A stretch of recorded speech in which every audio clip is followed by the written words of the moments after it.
Kita mulai. Bismillahirrahmanirrahim. Assalamualaikum warahmatullahi wabarakatuh.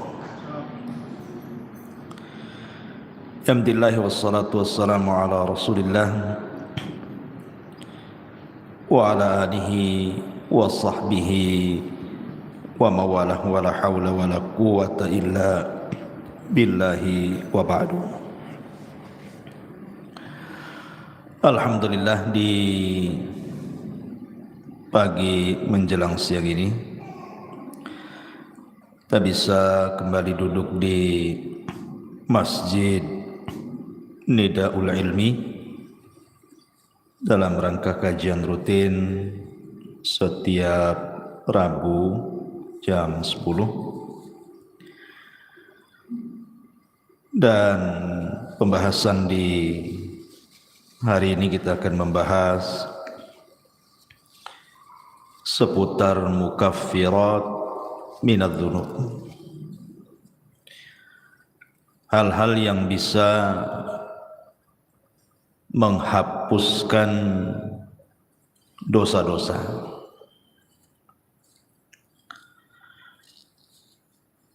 Tapi yang dimaksud di sini tentu tidak semua dosa, karena dosa itu terbagi menjadi 3. Ada dosa yang disebut dengan dosa yang paling besar yang tidak mungkin diampuni, seperti kesyirikan. Itu tidak mungkin diampuni kecuali kalau dia bertobat. Karena itu berdasarkan nas Al-Quran, innallaha la yaghfiru an yushraka bihi wa yaghfiru ma duna dzalika liman yasha. Allah tidak akan mengampuni dosa orang yang menyekutukannya, dan Allah hanya mengampuni dosa selain itu. Yang kedua, ada dosa yang berkaitan dengan manusia, dan ini yang ditangguhkan ampunannya. Walaupun seseorang sudah meminta ampun kepada Allah Subhanahu wa taala, kalau belum mendapatkan keridhaan dan keikhlasan orang yang kita sakiti, kita zalimi, kita ambil haknya, kita rampas kehormatannya, dan begitu seterusnya, maka Allah Subhanahu wa taala tidak akan mengampuninya sampai ada kerelaan orang yang dizaliminya. Dan kalau dia sampai mati dan tidak kunjung pula mendapatkan kerelaannya, maka nanti akan terjadi qisas pada hari kiamat. Kemudian yang ketiga, inilah dosa antara kita dengan Allah Subhanahu wa taala. Inilah yang kita akan bahas, adalah dosa-dosa yang berkaitan kita dengan Allah Subhanahu wa taala selain syirik ataupun dosa yang berkaitan dengan orang lain. Banyak perkara-perkara sebenarnya yang hanya dengan melakukan amalan-amalan tertentu, maka Allah Subhanahu wa taala dengan sendirinya akan mengampuni dosa-dosa kita. Bahkan ada amalan-amalan itu yang kalau dilakukan itu, walaupun dosa kita sebanyak buih di lautan, maka Allah Subhanahu wa taala akan mengampuninya. Seperti apa contohnya? Nabi sallallahu alaihi wasallam bersabda dalam sebuah hadis,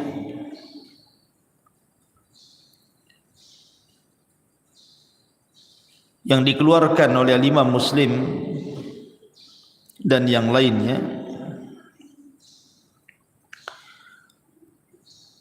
ketika menyebutkan riwayat tentang dosa-dosa yang akan diampuni walaupun dosa itu sebanyak buih di lautan. Kata Nabi sallallahu alaihi wasallam,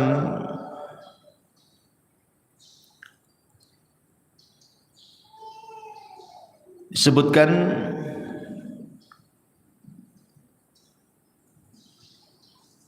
Taib.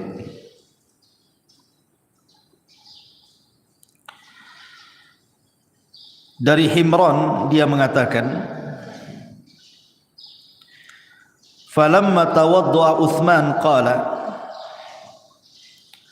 wallahi la uhaddithannakum hadithan wallahi laula ayah fi kitabillahi ma haddathtukumuhu inni sami'tu Rasulullah sallallahu alaihi wasallam yaqul la yatawadda rajulun fayuhsinu wudu'ahu thumma yusalli salata illa ghufira lahu ma bainahu wa baina as-salati allati taliha. Qala Urwah al-ayah innal ladzina yaktumuna ma anzalna minal bayyinati wal huda ila qawlihi al-la'inun, rawahu Muslim.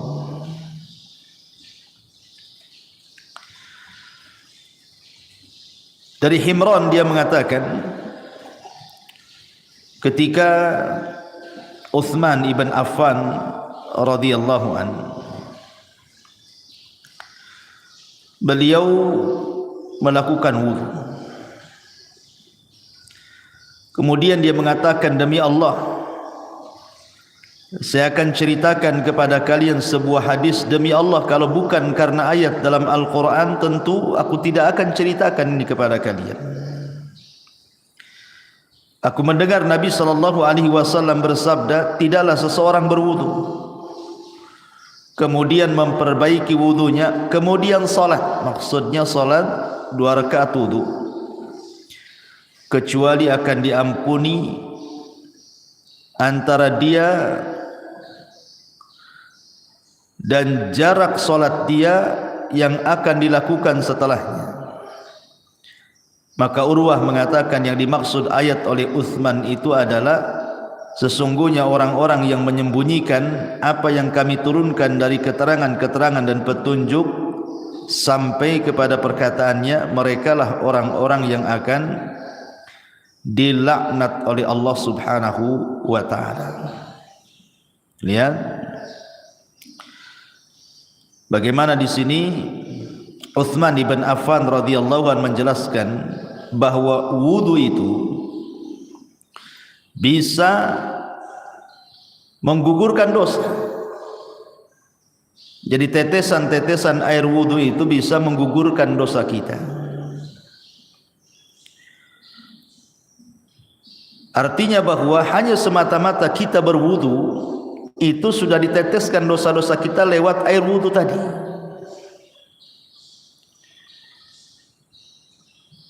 Bahkan Nabi SAW juga mengatakan dalam riwayat Muslim dari Abi Hurairah radhiyallahu anhu,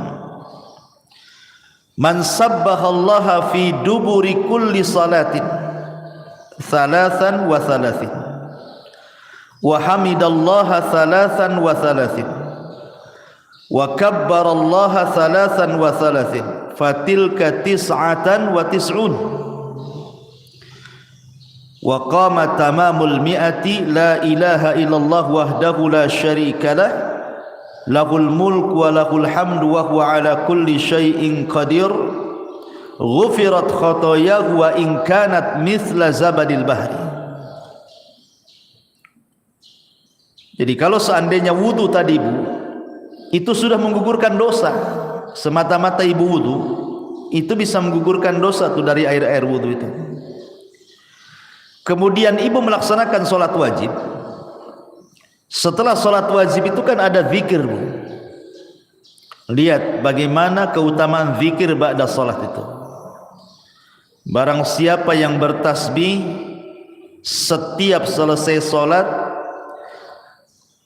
33 kali, maksudnya ucapan subhanallah, kemudian mengucapkan alhamdulillah 33 kali, kemudian mengucapkan takbir Allahu Akbar 33 kali, maka jumlahnya 99 kali, digenapkan dengan la ilaha illallah wahdahu la syarikalah lahul mulk wa lahul hamdu wa huwa ala kulli syai'in qadir, kecuali akan dihapuskan kesalahannya walaupun sebanyak buih di lautan.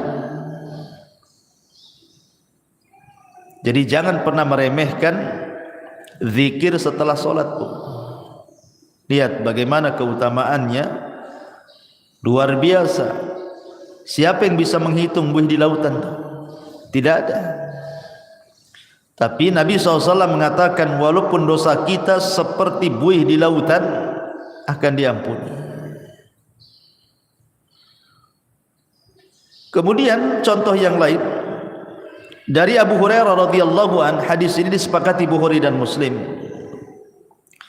Nabi SAW mengatakan man qala subhanallah wa bihamdi fi yaumin mi'ata marratin huttat khatayahu wa in kanat mithla zabadil bahri.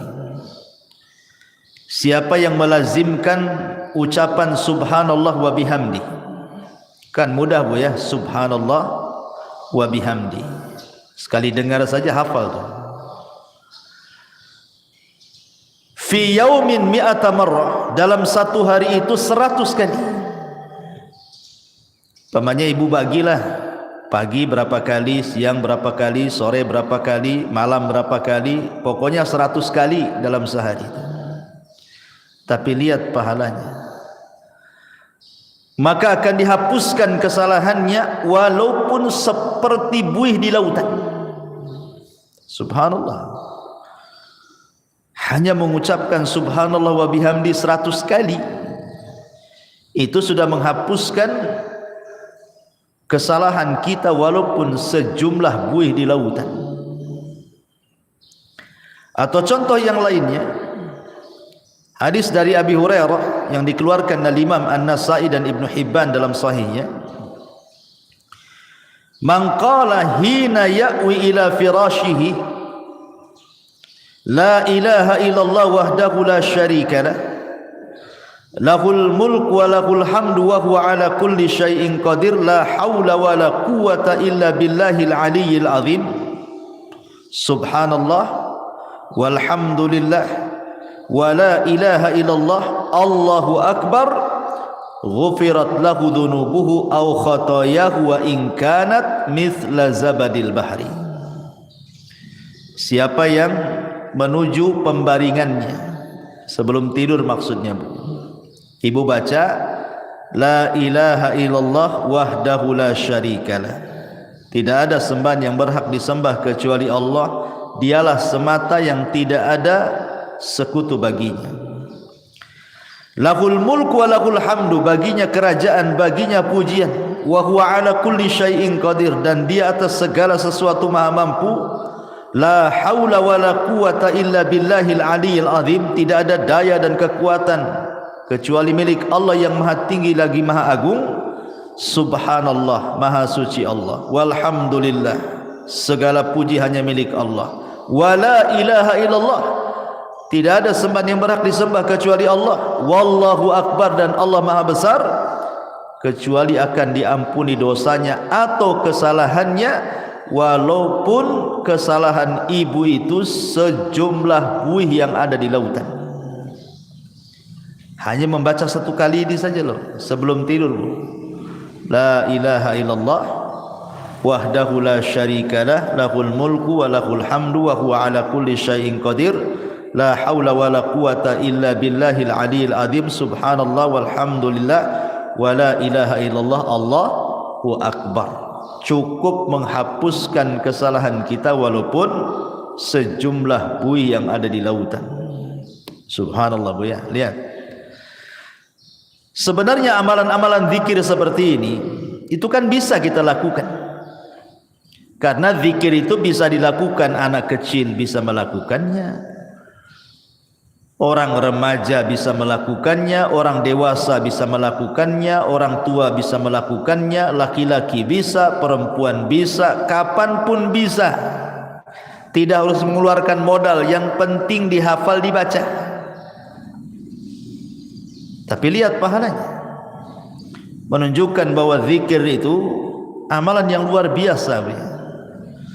Salah satu penyebab dosa-dosa kita diampuni adalah dengan cara berzikir, baik berzikir yang sudah ditetapkan seperti setelah solat yang saya tadi sebutkan, ataupun sebelum tidur, ataupun zikir umum tadi, membaca subhanallah wa bihamdi 100 kali.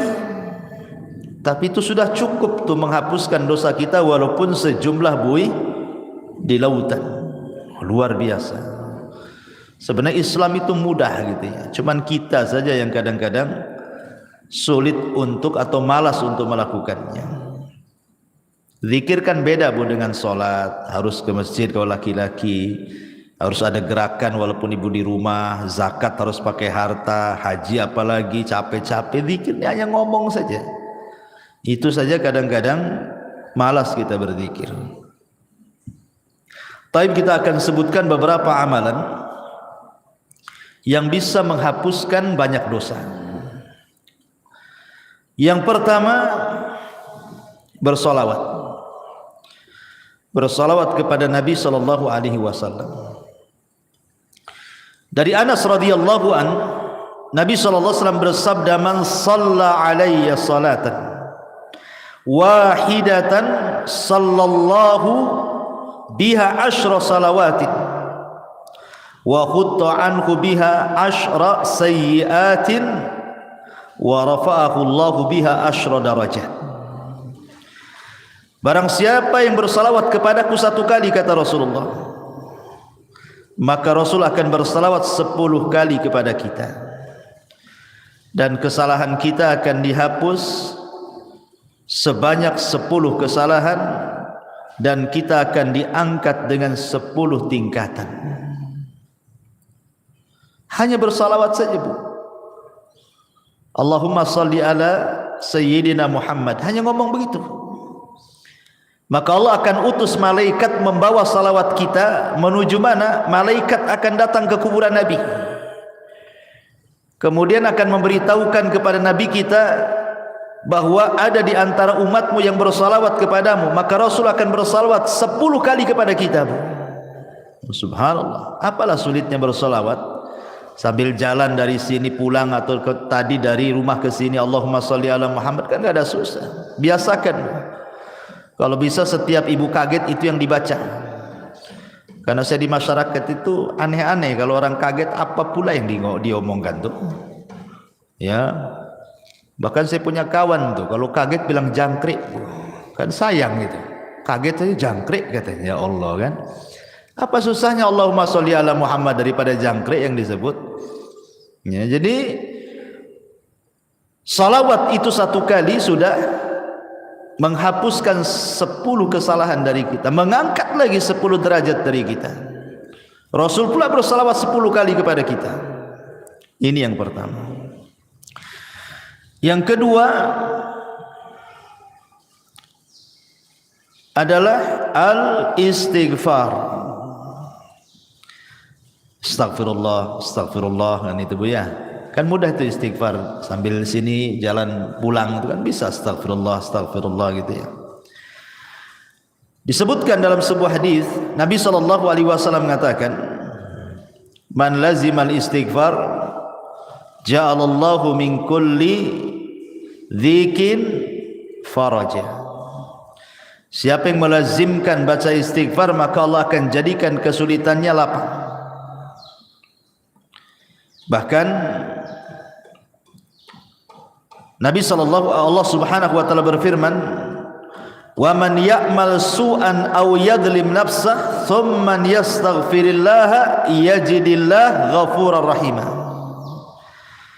Siapa yang melakukan kesalahan dan menzalimi dirinya, kemudian dia memperbanyak istighfar, maka Allah Subhanahu wa taala akan mengampuni dosanya, karena dia zat yang maha pengampun lagi maha penyayang. Dan lebih khusus lagi Rasul mengatakan, man istaghfarallaha fi duburi kulli salatin thalatha marrat faqala astaghfirullah alladzi la ilaha illahu al-hayyul qayyum wa atubu ilaih, ghufira lahu wa in kana qad farra minaz zahfi. Barang siapa yang mengucapkan astaghfirullah setiap selesai solat 3 kali saja, astaghfirullah alladzi la ilaha illahu al-hayyul qayyum wa atubu ilaih, maka Allah akan ampuni walaupun dia membawa dosa pernah lari dari pertempuran. Lari dari peperangan itu, Bu, dosa besar.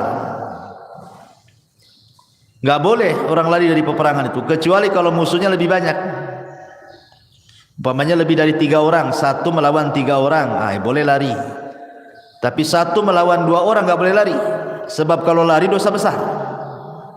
Walaupun dia punya dosa besar, lari dari pertempuran, kalau dia istighfar 3 kali setelah sholat, Allah akan ampuni dosanya.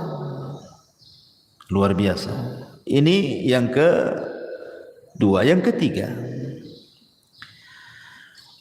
salawatul khams, salat 5 waktu.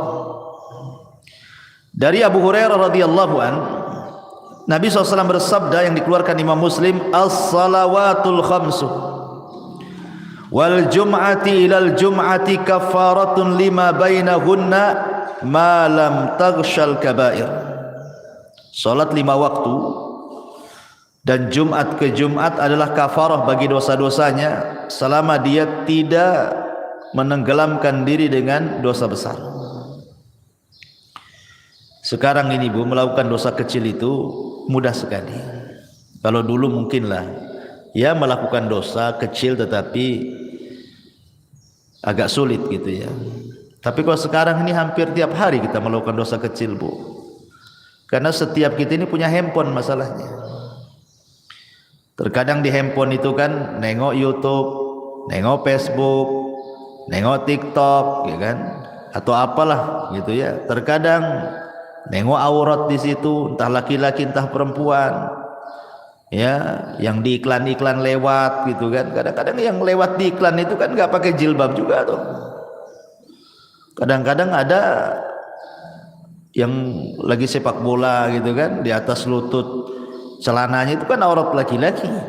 Kadang terlihat laki-laki, terlihat aurat perempuan hampir setiap hari. Entah di iklan, entah di apa gitu kan. Itu kan termasuk dosa kecil.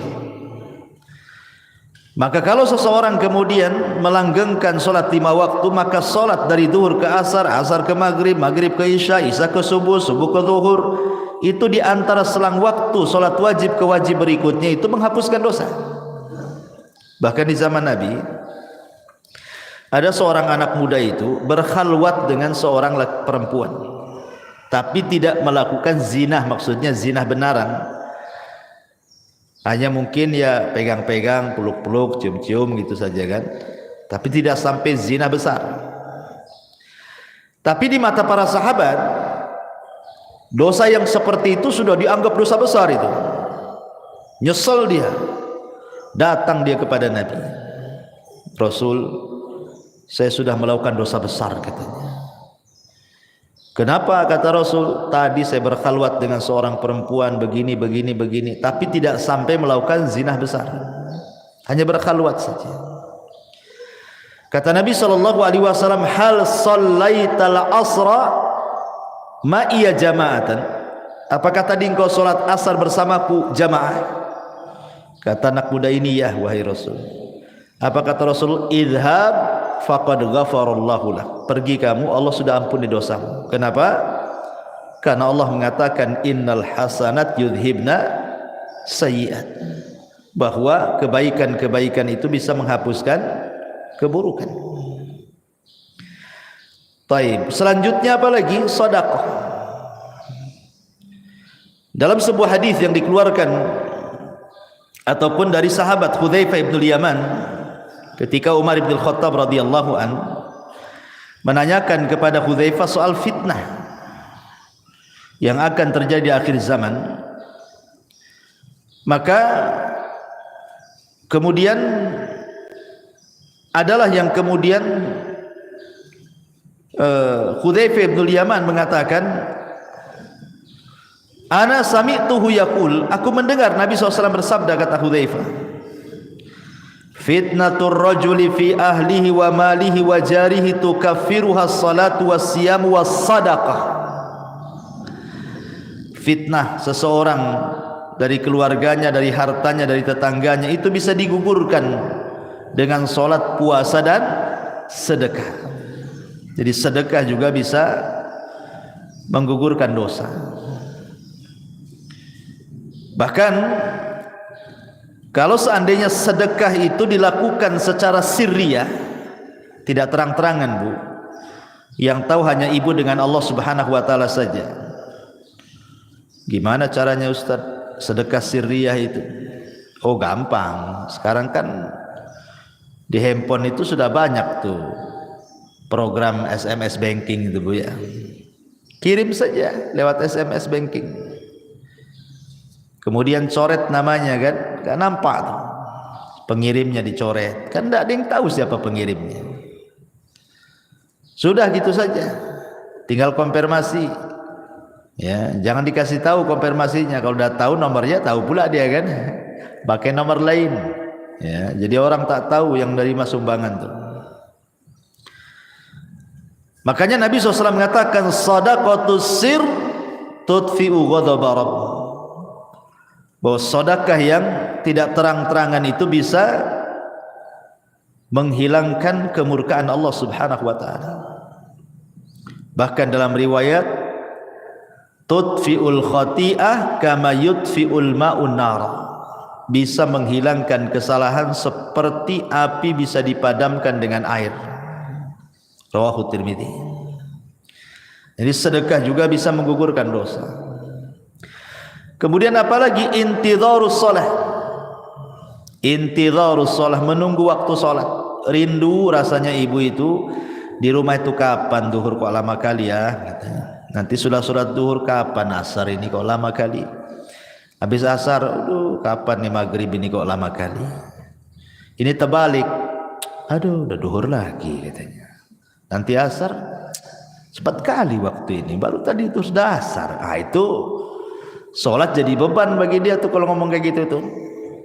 Tapi kalau orang rindu menunggu sholat dan ingin sholat kembali, maka Nabi SAW mengatakan, isbagul wudu fil makari wa i'malul aqdam ilal masajid wa intidharus salati ba'das salah yughassilul khataya ghuslan. Sempurnakan wudumu ketika engkau susah untuk berwudu, entah airnya dingin, kayak sekarang kan lagi hujan terus nih di Batam nih, perasaan greges terus kan, Bu, ya, dingin-dingin terus. Apalagi datang subuh, nengok air kayak nengok es gitu ya. Tapi dipaksakan wudu, itu namanya menyempurnakan wudu. Gak suka nyentuh air pun tetap dia berwudu.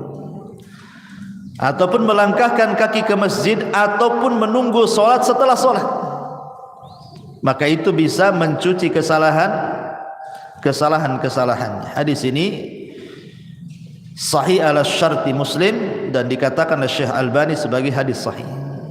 Jadi menunggu sholat ke sholat itu bisa menggugurkan dosa. Kemudian apalagi seseorang yang terkena penyakit ataupun seseorang yang dilanda kesulitan, kesedihan, masalah gitu ya. Kemudian dia sabar. Kata Nabi SAW dari hadis Aisyah radhiyallahu anha, ma min musibatin tusibul muslim illa kaffarallahu biha anhu hatta syaukata yushakah. Rawahul Bukhari. Tidaklah sebuah musibah menimpa seorang muslim kecuali Allah Subhanahu wa taala akan jadikan itu kafarah bagi dia, penghapus dosa-dosanya. Sampai kepada duri yang menancap sekalipun kalau dia sabar. Umpamanya ibu ni jalan kaki dari sini, tiba-tiba kok adalah yang nancap itu, entah tusuk sate gitu ya, atau mungkin duri tanaman. Kemudian ibu merasakan sakit, tapi ibu tidak ngeluh, ibu sabar gitu ya. Alhamdulillah, mudah-mudahan ini jadi penghapus dosa gitu ya. Itu bisa menghapuskan dosa tuh ya. Tapi jangan ditusukkan, ambil peniti, tusukkan pula kan itu. Itu sengaja ditusuk-tusukkan itu. Tak boleh itu menyakiti badan. Karena badan ini milik Allah. Dari ujung rambut sampai kaki itu milik Allah, tidak boleh disakiti. Kalau kita disakiti oleh diri sendiri, sengaja ambil peniti dicolokkan gitu ya ke badan kita, berdosa kita. Karena badan ini amanah Allah, milik Allah semuanya, harus dijaga. Ya. Kemudian juga mengucapkan alhamdulillah setelah makan, Bu. Ibu makan nih, makan apa saja, entah makan nasi, entah makan bakso, entah makan mie, entah makan apa sajalah ya. Yang penting setelah makan, ibu mengucapkan alhamdulillah. Man akala ta'aman thumma qala alhamdulillah. Barang siapa yang mengucapkan alhamdulillah setelah dia makan, maka ghufira lahu ma taqaddama min dzambi wa ma ta'akhkhar. Dia akan dihapuskan dosa-dosanya yang telah dan yang berlalu. Subhanallah. Hanya mengucapkan alhamdulillah saja habis makan, Bu. Itu sudah bisa menghapuskan dosa, kan luar biasa. Apalah susahnya alhamdulillah habis makan. Ya. Kemudian juga ketika salat, Bu, ketika amin, ketika imam mengatakan ghairil maghdubi alaihim waladdallin, amin ya gitu ya. Ketika imam mengatakan amin, nah, kita juga ikut tuh amin. Artinya aminnya imam dengan aminnya makmum itu harus sama. Jangan imam dulu baru makmum, tidak. Dengar imam waladzalin saja, langsung ibu amin. Jadi aminnya ibu dengan aminnya imam itu sama. Maka kata Nabi sallallahu alaihi wasallam, "Idza ammanal imam fa aminu fa innahu man wafaqa ta'minahu ta'minal malaikati ghufira lahu ma taqaddama min dzambi." Lihat, apabila imam mengucapkan amin, maka aminlah. Maka barang siapa yang cocok antara aminnya ia dengan aminnya makmum, setara gitu ya, sama-sama,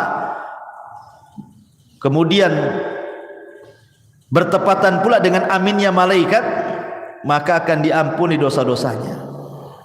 Coba ngucapin amin saja loh, diampuni dosanya, luar biasa ya. Tapi yang benar, jangan kayak anak-anak amin yang kayak gitu ya. Jadi harus ada wazannya amin itu. Amin itu dibaca dua wazan, Bu.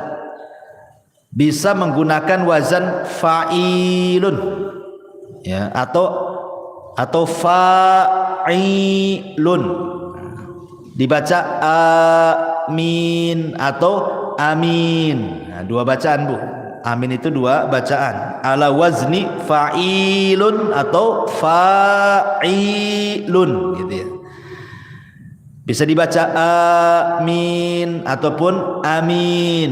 Nah, dua-duanya boleh. Karena arti amin itu artinya ya Allah kabulkan doaku. Allahumma istajibli, itu arti amin itu. Jadi jangan main-main dengan amin itu, karena amin itu meminta kepada Allah agar doa kita dikabulkan dalam sholat. Kemudian juga contoh amalan yang lain adalah al-masyu ilal masajid, melangkah ke masjid. Itu pun termasuk yang bisa menggugurkan dosa. Seperti hadis yang tadi saya baca, isbagul wudu alal makarih wa kathratul khuta ila al masajid ghufira lahu ma taqaddama min dhanbi. Kemudian juga yang selanjutnya, bagi laki-laki al-muhafadzati ala salatil jum'ah, yang menjaga salat Jumat. Karena Rasul mengatakan al-jum'atu ila al-jum'ati kafaratun lima bainahuma. Subhanallah. Jadi kalau seorang laki-laki melaksanakan Jumat nih, pemain Jumat ini, betul-betul dia melaksanakan Jumat. Kemudian nanti ketemu Jumat minggu depan tuh Bu, antara Jumat sekarang dengan Jumat minggu depan itu dosa kita sudah diampuni tuh. Ya, makanya ibu dorong suami itu jangan malas-malas ke masjid untuk sholat Jumat kalau datang Jumatan itu. Cepatlah bang ke masjid biar dapat unta. Nanti kalau terakhir nggak dapat tuh telur ayam pun tidak dapat gitu ya. Kemudian juga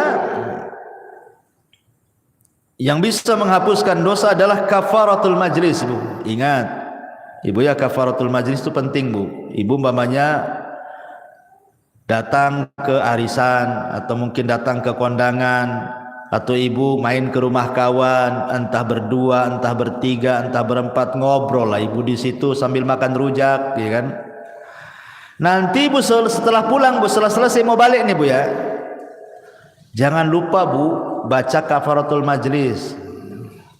Subhanakallahumma bihamdika asyhadu an la ilaha illa anta astaghfiruka wa atubu ilaih. Kata kawannya, kayak ustad aja katanya, ini habis ngaji ya. Bukan kafaratul majlis, bukan penutup kajian. Kafaratul majlis itu penutup majlis. Kenapa Bu disarankan membaca kafaratul majlis? Yang namanya orang ngobrol bertiga, berempat, apalagi orang rame Bu, terkadang adalah yang keseleo ngomong tuh, entah keseleo akhirnya bicarakan orang, entah terlalu kasar nyinggung orang yang ada di situ. Coba bayangkan, coba ibu datang ke rumah kawan tak ada dosa, tahu-tahu ngobrol di situ jadi punya dosa. Akhirnya apa? Gibain orang, atau mungkin tersinggunglah orang yang ada di situ dengan ucapan ibu gitu ya, atau dengan intonasi ibu disangka ibu marah, jadi orang nggak enak kan. Nah, supaya hilang dosa-dosa di majelis itu Bu, pulang tak bawa dosa, berangkat tak bawa dosa, gitu maksudnya. Supaya pulang pergi itu betul-betul tak bawa dosa. Jangan pula berangkat tak bawa dosa, pulang pula bawa dosa. Nah, itu pentingnya kafaratul majlis. Kemudian juga ibu kalau dengar azan Bu, kan di situ apa namanya, ada doa. Ya, doa apabila ibu mendengar suara muazzin. Kata Nabi SAW, biasakan kalau umpamanya ibu kan setelah membaca, kata Rasul kalau muazzin bilang Allahu Akbar ya kita Allahu Akbar kan itu ya, sampai kepada hayya ala taini ya, hayya ala shalah ya al falah, kan tidak sama tuh jawabannya. Ibu membaca la haula wala quwata illa billah, habis itu kemudian membaca doa azan kan, Allahumma rabb hadhihi da'wati tamah sampai selesai. Selepas itu ibu membaca asyhadu an la ilaha illallah wahdahu la syarikalah wa anna muhammadan abduhu wa rasuluhu raditu billahi rabbah wa bi muhammadin rasulah wa bil islami dina ghufira lahu min dzambihi. Kalau ibu membaca selepas mendengar azan asyhadu an la ilaha illallah wahdahu la syarikalah wa anna muhammadan abduhu wa rasuluh raditu billahi rabba wa bi muhammadin nabiyya atau rasula wa bil islami dina, maka akan diampuni dosa-dosanya. Coba hanya ngomong begitu saja diampuni dosa-dosanya ya. Kemudian juga at-tasamuh wal af, at-tasamuh wal af, memaafkan orang dan berlapang dada dari orang. Karena dalam sebuah ayat surah Al-Imran ayat 133 sampai 34, 134 Allah mengatakan, wasari'u ila maghfiratin min rabbikum wa jannatin arduhas samawati wal ardu uiddat lil muttaqin. Bersegeralah kalian kepada keampunan Rabb kalian, karena sorga seluas langit dan bumi diperuntukkan untuk orang-orang yang bertakwa. Siapa orang yang bertakwa di sini? Alladzina yunfiquna fis sarra'i wadh dharra wal kadhiminal ghaid wal afina 'anil nas wallahu yuhibbul muhsinin. Orang yang bertakwa yang disediakan sorga seluas langit dan bumi itu, yang akan mendapatkan ampunan itu adalah orang-orang yang berinfak baik dalam kondisi senang ataupun susah, dan orang-orang yang menahan emosi dan mudah memaafkan manusia. Tahan emosi, kalau lagi marah tahan, itu bisa menghapuskan dosa, Bu. Jadi kalau ada orang yang nyakiti ibu, tiba-tiba ibu dimarahi orang, digibai orang, ya ibu manusiawi kan, pasti mau marah kan itu. Tapi ibu tahan-tahan marahnya. Ketika ibu menahan marah itulah dosa ibu diampuni itu. Apalagi sampai memaafkan, kasih uzur. Sudahlah, saya maafkan, memang dia gitu sih, biasalah dia gitu. Dimudahkan gitu ya, disederhanakan masalah, Bu. Jangan dibesar-besarkan, nanti jadi tengkar. Itu saja bisa menghapuskan dosa. Kemudian yang lain juga bacaan tahlil, Bu. Bacaan la ilaha illallah. Kata Nabi SAW, man qala la ilaha illallah wahdahu la syarika lahul mulku wa lahul hamdu wa huwa ala kulli syai'in qadir fi yaumin mi'ata marrah. Barang siapa yang mengucapkan la ilaha illallah wahdahu la syarika lahul mulku wa lahul hamdu wa huwa ala kulli syai'in qadir, dalam satu hari itu 100 kali, Bu. Apa kata Rasul? Kanat adlu asyri riqabin wa kutibat lahu mi'atu hasanatin wa muhiyat anhu mi'atu sayyiatin. Maka sebanding dengan memerdekakan 10 budak, akan dicatat 100 kebaikan, akan dihapus 100 kesalahan. Masya Allah ya. Ibu merdekakan budak dari mana duitnya, Bu? Cukup membaca ini saja 100 kali sama dengan ibu merdekakan budak 10 budak. Cukup tidak dicatat lagi 100 kebaikan, cukup tidak dicatat lagi, dihapus lagi 100 kesalahan. Hanya ngomong begini, Bu ya, 100 kali. Ibarat kita infak gitu ya, untuk memerdekakan. Harga budak tuh tak tahu sekarang berapa tuh ya. Tapi cukup membaca ini 100 kali saja sudah sama dengan memerdekakan 10 budak. 100 kesalahan dihapus, 100 kebaikan dicatat. Subhanallah. Termasuk juga, Bu, salatu rakaataini, salat 2 rakaat apabila ibu melakukan dosa.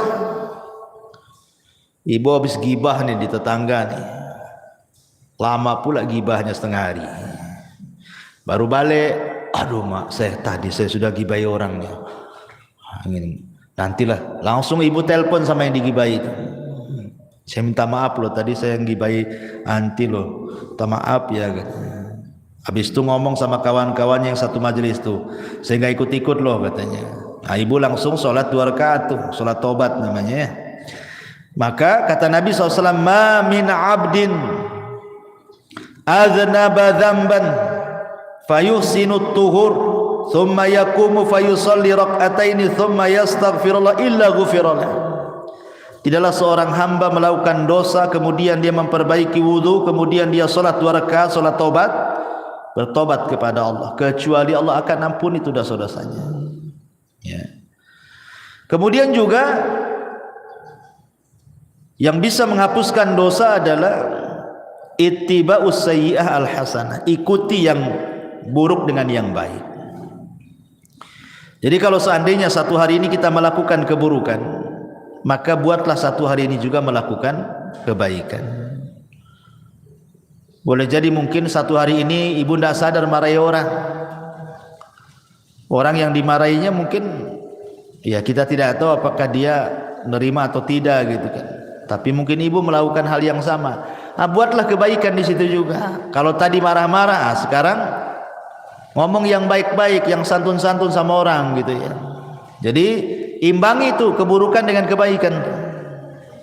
Sebagaimana yang sering saya katakan, kalau ibu melakukan dosa yang tidak terang-terangan dalam satu hari ini 2 kali, maka lakukan juga amalan yang baik yang tidak terang-terangan 2 kali juga, supaya bisa menghapus kesalahan tadi. Karena Rasul yang mengatakan wa atbi'is sayyi'atal hasanata tamhuha. Ikutilah yang buruk dengan yang baik. Yang baik itu pasti mengalahkan yang buruk. Innal hasanat yudhibnas sayyi'at. Karena kebaikan itu bisa menghilangkan keburukan. Termasuk juga orang-orang yang mati syahid, orang-orang yang terlibat dalam perang gitu ya. Karena Rasul yang mengatakan Allah akan mengampuni dosa orang yang mati syahid apapun dosanya kecuali utang. Kecuali kalau dia punya utang lain, kata Rasul. Termasuk juga at-taubatus shadiqah. Bertobat betul-betul sebelum matahari terbit dari barat ataupun sebelum nyawa di kerongkongan. Nah, itu bisa menghapuskan dosa. Termasuk juga puasa. Pertama puasa Asyura, puasa di bulan Muharram, tanggal 10 bulan Muharram. Kata Rasul, yukaffiru sanatal madiyah, menghapuskan dosa 1 tahun ke belakang, rawahu Muslim. Ataupun puasa Arafah tanggal 9 bulan Dzulhijjah umpamanya ya. Rasul mengatakan yukaffiru sayyi'atal madiyatal baqiyah. Kalau puasa tanggal 9 Dzulhijjah ini lebih hebat lagi pahalanya, dihapuskan kesalahannya setahun ke belakang dan setahun ke depan, luar biasa. Ataupun puasa bulan Ramadan. Nah, itu kalau Ramadan jelas-jelas Bu ya, puasanya, sholat malamnya, Lailatul Qadarnya, itu menghapuskan dosa semua tuh. Kata Nabi SAW, man shoma Ramadanan, wa fi riwayatin man qama Ramadanan, wa fi riwayatin man qama Lailatul Qadrin imanan wa ihtisaban ghufira lahu ma taqaddama min dhanbi. Barang siapa yang puasa di bulan Ramadan, dalam riwayat barang siapa yang salat malam di bulan Ramadan, dalam riwayat yang lain barang siapa yang mendirikan Lailatul Qadar penuh iman dan mengharap pahala, maka Allah akan ampuni dosa-dosanya. Nah, ini juga perkara-perkara yang bisa menghapuskan dosa, termasuk haji dan umrah kalau ibu punya uang. Karena Nabi SAW yang mengatakan man hajja lillahi falam yarfus walam yafsuq raja'a ka yaumin waladathu ummuhu. Siapa yang haji karena Allah Bu, bukan karena manusia, dia tidak mengeluarkan kata-kata kotor selama haji, tidak melakukan kemungkaran selama haji, kefasikan, kecuali pulang Bu seperti anak bayi. Anak bayi kan gak punya dosa Bu. Nah, itulah keutamaan orang haji. Pulang saja gak punya dosa dia. Begitu juga umrah. Al-umratu ilal umrati kafaratun lima bainahuma. Umrah satu ke umrah berikutnya itu setahun, pamannya umrah nih, tahun ini umrah, tahun depan umrah lagi, setahun itu dihapuskan dosa-dosanya dari umrah ke umrah. Subhanallah ya. Maka ini kesempatan bagi orang-orang kaya nih, kalau memang punya uang berangkat ya. Karena ini salah satu yang bisa menggugurkan dosa. Tentu yang paling besar dari semuanya, dari semua yang saya jelaskan dari awal sampai akhir tadi, yang paling besar yang bisa menghapuskan dosa adalah at-tauhid ya. Tidak menyekutukan Allah, tidak menyekutukan Allah, dan beriman kepada dan beramal saleh. Tauhid ini penting. Kemudian juga amal saleh secara umum, apapun amal solehnya, sebagaimana Allah mengatakan dalam surah Al-Ankabut ayat 7, walladzina amanu wa amilus salihat lanukaffiranna anhum sayyiatihim. Orang-orang yang beriman dan beramal saleh, sungguh kami akan menggugurkan kesalahan-kesalahan mereka, termasuk berusaha menjauhi dosa-dosa besar.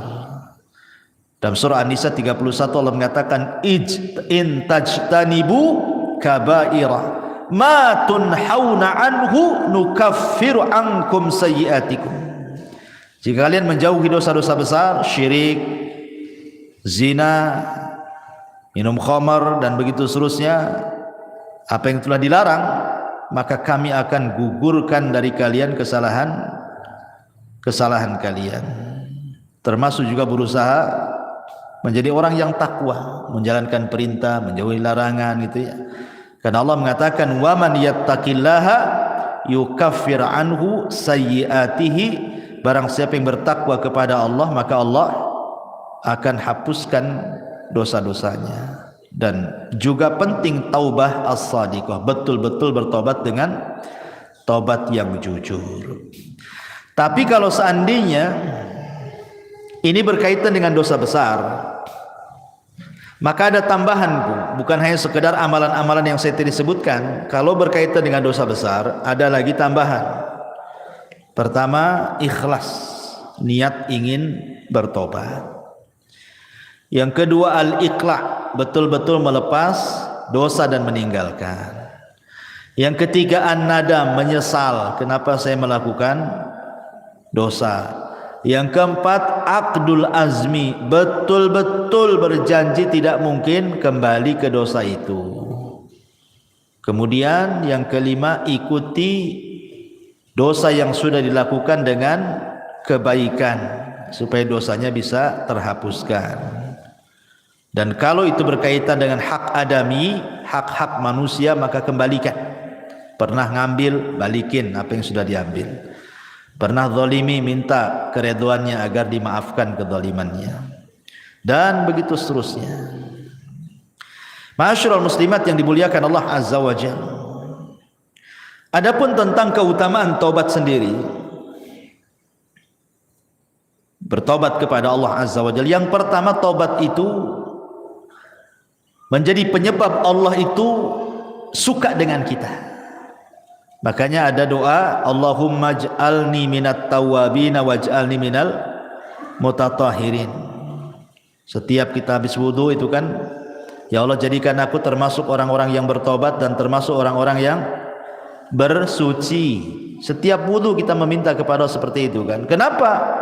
Karena Allah mengatakan innallaha yuhibbu tawwabin wa yuhibbul mutatahhirin, karena Allah suka dengan orang-orang yang tobat dan suka dengan orang-orang yang bersuci. Ya. Yang kedua, bahwa tobat itu menyebabkan Allah mengampuni kesalahan kita dan menerima amalan kita. Dengan tobat itu Allah akan memaafkan kesalahan kita dan menerima amalan kita. Yang ketiga, dengan tobat itu kita diselamatkan dari neraka dan dimasukkan ke dalam surga, dan itulah keberuntungan yang sebenarnya. Faman zuhziha 'anil nar wa udkhilal jannah faqad faz. Siapa yang dikeluarkan dari neraka dan dimasukkan ke dalam surga, itulah keberuntungan yang sesungguhnya. Termasuk penyebab seseorang mendapatkan rahmatnya. Orang yang suka tobat itu, maka akan datang rahmat Allah. Karena Allah mengatakan, Allah itu lebih senang dengan tobatnya seorang hamba dibandingkan seseorang yang safar ke padang pasir bawa unta dan semua perbekalannya di atas unta. Ketika dia tidur, minggat pula lah unta itu karena nggak diikat. Akhirnya orang ini temenung, matilah aku di padang pasir ini, tak ada minum, tak ada makan, tak ada unta katanya kan. Akhirnya dia cari sana sini enggak ketemu, sudah pasrah dia mau mati di padang pasir. Akhirnya dia pun tertidur. Ketika terbangun, untanya pula depan mukanya. Apa enggak senang, Bu? Tapi Rasul mengatakan Allah lebih senang kepada hamba yang bertobat dibandingkan orang ini yang mendapatkan unta dan perbekalannya. Kenapa? Karena Allah itu akan mencurahkan rahmatnya kepada orang yang bertobat. Termasuk tobat juga adalah sebab mendapatkan pahala besar, dan termasuk tobat juga adalah mendapatkan banyak kebaikan setelah keburukan yang dilakukannya. Baik, ma'asyiral muslimat yang dimuliakan Allah Subhanahu wa taala, intinya bahwa seorang hamba itu tidak boleh bosan untuk mencari rahmat Allah Subhanahu wa taala. Karena walaupun malaikat, Bu, malaikat itu hamba yang tidak pernah bermaksiat kan, Bu. Tapi Adam itu adalah makhluk yang bermaksiat. Tetapi Allah Subhanahu wa taala muliakan Adam dibandingkan malaikat kan, Bu. Adam bermaksiat, kemudian bertobat. Malaikat bertobat terus, tak pernah maksiat. Tapi Allah muliakan Adam. Kenapa? Perhatikan hadis Nabi sallallahu alaihi wasallam. Kata Nabi sallallahu alaihi wasallam, "Walladzi nafsi biyadi, law lam tudhnibu la dhahaballahu bikum wa la jaa biqaumin yudhnibun fayastaghfirunallaha fayaghfiru lahum." Demi zat yang jiwaku di tangannya, kata Rasul, seandainya kalian tidak melakukan dosa seperti malaikat, anggaplah kalian seperti malaikat, tidak punya dosa, tidak pernah melakukan dosa, tentu Allah akan binasakan kalian semua, dan akan didatangkan sebuah kaum yang berdosa kemudian minta ampun kepada Allah, Allah pun ampuni dia. Kenapa? Karena Allah suka dengan orang yang bertobat. Lah macam mana orang bertobat kalau tak punya dosa? Kan bertobat tuh karena punya dosa, kemudian dia bertobat. Allah suka tuh dengan orang yang bertobat. Tapi jangan disengaja buat dosa, nanti tak sempat pula bertobat. Ya. Jadi maksudnya di sini adalah lihat bagaimana keutamaan orang yang bertobat kan. Karena memang Allah Subhanahu wa taala sudah memang melekatkan kepada anak Adam itu pasti berbuat dosa. Kullu bani Adam khata'un wa khairul khata'in at-tawwabun, kan itu. Setiap anak Adam itu pasti dosa. Pasti melakukan dosa. Kalau ada ibu yang mengatakan saya tidak pernah berbuat dosa, kadzabti, dusta ibu ini. Dustakan orang yang mengatakan saya tidak pernah berbuat dosa. Karena dosa itu macam-macam. Tetapi sebaik-baik orang yang melakukan dosa, tobat. Ya, bertobat kepada Allah Subhanahu wa taala. Ma'asyiral muslimat yang dimuliakan Allah Azza wa Jalla, yang jelas bahwa ingat, sebesar apapun dosa kita, walaupun sampai membumbung ke langit sekalipun, sampai ke awan lah dosa kita itu saking banyaknya. Kalau kita datang betul-betul menghadap Allah ingin bertobat, apa dalam hadis qudsi itu? Allah katakan, "Ya ibadi, lau dhunubuka ananas sama thumma astaghfartani ghafartu laka ala ma kana minka wala ubali." Hei anak Adam, sekalipun dosamu melambung sampai ke langit, kata Allah, tapi kau datang kepadaku dengan ikhlas ingin bertobat, ku ampuni, aku enggak peduli, kata Allah. Lihat bagaimana luasnya rahmat Allah Subhanahu wa taala. Sampai Amr bin As ini kan Bu, seorang sahabat. Dia baru masuk Islam setelah 20 tahun. Dia sama dengan Khalid bin Walid tuh, 20 tahun baru masuk Islam. Setelah lewat Islam 20 tahun baru masuk Islam tuh. Khalid bin Walid, Amr bin As, dan ada satu kawannya itu, 3 orang. Khalid bin Walid langsung masuk Islam, berbaiat kepada Rasul. Amr bin As pula ragu-ragu. Kata Rasul, "Kenapa kau ragu-ragu, hai Amr? Apakah kau ragu-ragu dengan agamaku?" Kata Rasul, kata Amr, "Bukan itu wahai Rasul. Aku ingin masuk Islam tapi ada syaratnya," kata Amr gitu. Kata Rasul, "Apa syaratnya?" "Begini Rasul, kau tahu apa yang sudah kulakukan kepadamu dan sahabatmu. Sampai ketika kaum muslimin hijrah ke Habasyah juga, Amr bin As yang melobi Najasyi untuk memulangkan. Kau sudah tahu dosaku banyak wahai Rasul. Saya siap masuk Islam. Pertanyaannya, aku minta syarat." Kata Rasul, "Apa syaratnya?" "Seandainya aku masuk Islam, maukah kau berdoa kepada Allah agar dosa-dosa yang selama ini kulakukan kepadamu dan sahabat-sahabatmu Allah ampuni?" Rasul pun tersenyum dan mengatakan, "Ya Amr, innal Islam yahjubu ma qabla." Amr, Islam itu menghapuskan dosa-dosa sebelum Islam. Sebagaimana taubat itu tahjubu ma qabla, menghapuskan dosa-dosa sebelum taubat. Artinya nikmat Allah, rahmat Allah itu luas. Di zaman Bani Israel ada 99 orang dibantai oleh preman. Tapi dapat hidayah, preman ini ingin bertaubat. Datang dia kepada seorang rahib, jahil pula rahib ini. "Rahib, Pak Pendeta, saya ingin masuk bertobat nih. Saya sudah membunuh 99 jiwa nih. Macam mana cara nebusnya nih?" Kata pendeta itu, "Oh, nggak bisa, kau dosamu udah banyak tuh. Satu orang kau bunuh saja besar, 99 pula kau bunuh. Tak bisa, nggak ada tobat bagimu." Gitu. Marah dia, dibantai pula tuh si rahib itu. Genaplah 100 jiwa dia bantai. Tapi dia tidak putus asa ingin bertobat. Ketemulah seorang alim memang ahli ilmu gitu ya, bertanya, ada nggak tobat, saya sudah membunuh 100 jiwa, yang terakhir seorang rahib ku bantai gitu. Akhirnya kata sang alim nih, ada, tapi kau harus datang ke perkampungan. Kampung itu semua orang alim, orang soleh, orang baik. Kau gabunglah dengan mereka. Mudah-mudahan Allah berikan rahmat kau di sana. Menunjukkan apa? Lingkungan itu mempengaruhi tobat. Ya, berangkat dia di tengah jalan, entah berantah, mati pula dia, entah jatuh, entah apa, mati dia. Belum sampai ke kampung yang dituju. Datang malaikat azab mau ngambil ruhnya. Dia pantas masuk neraka katanya. Datang pula malaikat rahmat, bukan, dia ahli sorga karena sudah ada niat tobat. Kata malaikat azab, tidak bisa, dia sudah membunuh 100 jiwa, yang terakhir itu pendeta dibunuh dia katanya. Akhirnya rebutanlah ruhnya malaikat azab dan rahmat ini. Akhirnya Allah mengutus apa? Malaikat hakim. Kata malaikat hakim pemutus ini, tunggu dulu, jangan diputuskan apakah dia termasuk ahli nar atau ahli jannah katanya.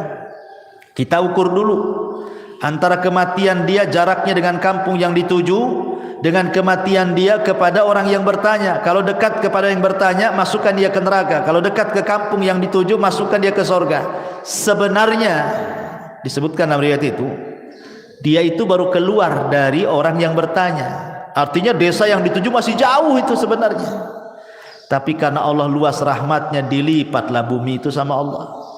Akhirnya didekatkan ke kampung itu. Padahal sebenarnya dekat ke yang ditanya karena baru keluar dari orang yang bertanya itu. Tapi karena rahmat Allah itu luas, dilipat bumi sama Allah, didekatkan ke kampung yang akan dituju bertobat.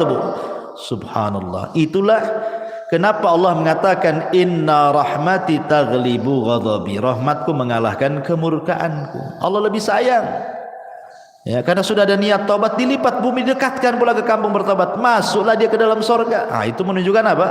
Jangan putus asa dari rahmat Allah Azza wa Jalla. La taqnatu min rahmatillah, innallaha yaghfiru dzunuba jami'a. Jangan pernah putus asa dari rahmat Allah. Karena Allah itu mengampuni semua dosa, sebesar apapun dosa, hatta syirik sekalipun. Anggaplah syirik sekalipun. Tapi kalau dia ingin bertobat kepada Allah Subhanahu wa taala, enggak ada mustahil. Allah itu Ghafurur Rahim. Allah itu maha menerima tobat siapapun. Dan harus yakin, ya, rahmat Allah itu luas. Rahmat Allah itu seluas-luasnya, sampai ada seorang anak muda di zaman Bani Israel, tidak pernah melakukan dosa 70 tahun. Mana ada zaman sekarang anak muda nggak melakukan dosa? Yang ada gemar melakukan dosa. Jadi ada anak muda di zaman Bani Israel itu 70 tahun dia tak berbuat dosa, meninggal dia, berdiri di pintu sorga. Kata Allah, masuk kau ke dalam sorga dengan rahmatku. Kata anak muda itu, tidak mau saya ingin masuk sorga dengan amalanku katanya. Kata Allah, masuk kau ke dalam sorga dengan rahmatku. Tidak, saya tidak akan masuk sorga dengan rahmatmu, tapi saya ingin masuk sorga dengan amalanku. Kalau memang aku pernah berbuat dosa, kemudian kau ampuni dosaku, kau masukkan aku ke sorga dengan rahmatmu, wajar. Aku loh tidak pernah berbuat dosa, masa dengan rahmatmu aku masuk sorga? Aku ingin masuk sorga dengan amalanku katanya. Kata Allah, baik, hitung berapa amalmu. Dihitunglah amalannya itu. Rupanya setelah dihitung amalannya tidak sebandinglah dengan satu nikmat Allah yang Allah berikan kepadanya berupa penglihatan. Takut dia tak masuk sorga. Akhir mengatakan, ya Rabb, sudahlah, nggak apa-apa, masukkan aku ke surga dengan rahmatmu saja katanya. Nah, lihat. Jadi rahmat Allah itu luas. Jangan stres. Banyak orang yang stres gara-gara pernah melakukan dosa, ingin tobat, kayaknya Allah sudah tutup pintu tobat. Enggak, Allah itu beda dengan manusia. Kalau manusia kita sakiti, kita jengkeli, ya kan Bu, kemudian kita datang ke rumahnya, ngetuk pintu, tadi buka-buka sama dia. Tapi kalau Allah berbeda. Kalau kita hari-hari mengetuk pintu langit, minta ampun kepada Allah, Allah lah setiap hari loh, sepertiga malam akhir loh, menawarkan ampunannya kepada kita. Hei hamba-hambaku, kata Allah, man yad'uni fa astajibalah, wa man yas'aluni fa u'tiyah, wa man yastaghfiruni fa aghfirullah. Siapa yang berdoa aku kabulkan, siapa yang minta aku kasih, siapa yang minta ampun ku ampuni. Tiap malam, Tiap sepertiga malam Allah mengatakan seperti itu. Ada kesempatan setiap hari. Dan hebatnya Allah itu, Bu, salah satu di antara sifat Allah itu atau nama-nama Allah itu ada sitir. Allah itu memiliki sifat sitir. Sitir itu apa, Bu? Menutup aib kita. Kita melakukan dosa di malam hari, Allah tutup pula aib kita di siang hari. Kita melakukan dosa di siang hari, Allah tutup aib kita di malam hari. Kurang apa Allah itu coba? Sudah kita berbuat dosa kepada Allah, Dia pula tutupi aib kita. Karena mulianya manusia itu karena ditutup aibnya sebenarnya. Coba kalau seandainya orang itu dibongkar aibnya, Bu, nggak ada orang menghormati orang itu, pasti meletakkan pasir semua di atas kepalanya. Imam Ahmad saja ngomong begitu. Ketika murid-muridnya datang kepada Imam Ahmad lagi belanja tuh di pasar tuh. Kata murid-muridnya, "Ya Imam, biar kami bawa barang-barangmu ke rumah. Kau jalan kaki saja. Kau kan guru kami," katanya. Kata Imam Ahmad, "Enak saja kau ini," katanya. "Kau kan nggak tahu aibku saja," kata Imam Ahmad. "Kalau kau tahu aibku, Allah bongkar aibku, pasti kau letakkan pasir di atas kepalaku. Aku dihormati itu karena Allah tutup aibku," katanya. Semua manusia, mau ustadznya, mau santrinya, mau awamnya, mau menterinya, mau presidennya, mau siapapun manusia di dunia ini, Bu, kalau sempat Allah bongkar aibnya, nggak ada manusia itu dihormati sama sekali. Jangankan itu, gara-gara ngomong satu kali kepleset, Bu, yang tadinya ditokohkan, dibanggakan, dipuji, ngomong pula di YouTube salah, kepleset, menghina menghina ini, dia dibully sama netizen, habislah dia, Bu. Itu baru kepleset satu tuh, sudah dihabiskan nih, nggak dihormati lagi, dicaci maki yang ada itu sama netizen. Gimana kalau satu umur dia betul-betul ditampakkan aibnya? Ya Allah ya Rabb, tidak ada manusia yang mulia di hadapan manusia. Bersyukur kita punya Allah itu maha sitir. Ya, sudah kita berbuat dosa, Allah tutup pula. Alhamdulillah. Dan habis itu Allah kasih pula peluang kita bertobat. Enak, Bu. Kalau ibu buat salah sama saya, Bu, ibu minta maaf, paling jawaban saya, nantilah, tengoklah. Kalau pantas dimaafkan, saya maafkan. Kalau tak pantas, ya tak saya maafkan. Nah itu kalau kita tuh. Kalau tidak, sudah kita berbuat salah sama Allah, Allah tutup aib kita, Allah kasih pula peluang tobat. Masya Allah. Allah itu Rahim, Rahman, Ghafur, ya, Latif. Luar biasa nama-nama Allah Subhanahu wa ta'ala. Wallahu a'lam bishawab. Ini saja yang bisa sampaikan, Bu. Ya, silakan kalau ada yang mau bertanya gitu sebelum kita tutup.